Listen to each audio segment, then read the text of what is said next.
Бүгін сіздерге Коста-Рикадағы Пунта-Аренас деген қаладағы болған қорқынышты жағдай туралы айтамыз. Сіздермен бірге Fortress of History каналға жазылып, лайк басып жайғасыңыз. Біз бастаймыз. 2020 жылы 18 шілдеде 43 жастағы Мария Луиза Сиденьо Пунта-Аренас қаласындағы Ла Мансион Ин деген қонақ үйге келді. Ол өзімен бірге кішкентай Мафальда деген итін алып келді. Ол жақында өзінің ұзақ қарым-қатынаста болған жігітімен айырылысқан. Сол үшін Мария Коста-Рикаға демалуға келген еді. Бірінші күні жағажайға барып, жүзіп, малтып келді. Күні бойы жағажайда демалумен уақыт өткізді. Кешке ресторанға барып дәмді тамақ жеп, кішігірім шарабын ішіп бөлмесіне демалуға қайтты. Екінші күні Мария сағат кешкі 4:30-да ол ресепшнға хабарласып бір бөтелке шарап, бір бөтелке газдалған су және 2 бокал сұратқан. Осы жерде айтып кететін нәрсе бар. Туыстары және достарына Мария Коста-Рикаға жалғыз өзі баратынын айтқан. Онда неге Мария 2 бокал сұратты деген сұрақ туады. Сол күні Мария бөлмесіне шықпаған және ешкім кірмеген еді. Келесі күні, яғни 20 шілдеде Мария асқа түспегеннен кейін, есікті ашпағаннан кейін, менеджер Марияның бөлмесіне телефон шалды, бірақ телефонға жауап болмады. Сонда қонақ үй қызметкерлері Марияның бөлмесінің есігін қағады. Ешкім жауап бермегеннен кейін, олар есікті ашпақшы болды, бірақ есік ішінен құлыптаулы болды. Сонда қызметкерлері бөлменің артқы жағындағы есіктен кірмекші болды. Ол есік ашық еді. Олар бөлмеге кірген кезде өте жағымсыз, сасық иісті сезеді.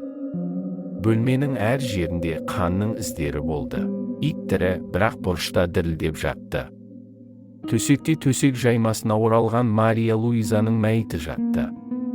Кім және қалай Марияны өлтірген деген сұрақ қонақ үй қызметкерлерін мазалады. Қызметкерлер полицияға хабарласты. Қонақ жайға криминалистер келді. Олар бөлмені толығымен тексерді. Марияны денесін адам естімеген, көрмеген іс-әрекет жасаған. Марияның денесін сараптау кезінде, денесінде адамның тісімен 2 рет тістеген іздері болды, және 2 тырнағы сынған болған. Қаншер Марияны төсекте қинап өлтіріп, ваннаға апарып жуындырып, денесін кептіріп, қайтып төсекке алып келіп, төсек жаймасына ораған. Бөлмеде ер адамның бірнеше аяқ киім іздері табылды. Марияның телефонын ақтарған кезде, полиция Мария 2 бокалды суретке түсіріп жіберген, және біраз уақыттан кейін аудиохат жіберген. Тергеушілер қонақжай қызметкерлерін сұрақтың астына алды, және бейнебақылау басқа да ақпараттарды алды. Бейнебақылау камераларынан қараған кезде бөлмеге ешкім кірмегені белгілі болды, және есікті магнитті картамен ашатындықтан, олар сол есікке қолданған магнит картасын тексерген кезде, сол күні тек Марияның картасы ғана қолданылғаны туралы білді. Яғни қаншер артқы есіктен кірген, ол есік немесе ашық тұрған, немесе Мария қаншерге өзі есікті ашқан деген тұжырымға келді. Ең қызығы, қиыншылық көріп жатқан Марияның айқайын, не иттің үргенін қызметкерлер естімеген. Полиция Мария Луизаның достары мен туысқандарына хабарласты. Марияның жауқастары болған ба, жігіттері болды ма деген сұрақтарға жауап алғысы келді. Бұл әңгімеден олар Марияның әрдайым өзіне 2 бокал алатынын айтты, бірі шарапқа, біріне суға алатынын білді. Яғни, Мария өзі жалғыз тұрды, және сол түні ешкімді күтпеді. Кім және не үшін мұндай жауыздыққа барды? Полиция Марияға қатты өші бар адам істеген деген ойда болды. Қаншер жай ғана өлтірген жоқ. Ол Марияны зорлаған, мойнынан қылқындырған, жұдырықтап ұрған, Марияның денесін адам көрместей қылған. Полиция бүкіл ақпаратты жинап талқылағаннан кейін, Марияны 3 адам өлтірген деген тұжырымға келген. Өйткені Марияны қинап жатқан кезде дауысы шықпаған. Яғни біреуі өлтіріп, біреуі аузын жапқан, біреуі зорлаған деген тұжырымға келді. Күдіктілерді табуға көп уақыт керек болмады. Сол қонақжайдағы көрші бөлмеде тұратын еркектің денесінде көптеген тырналған іздер қалған.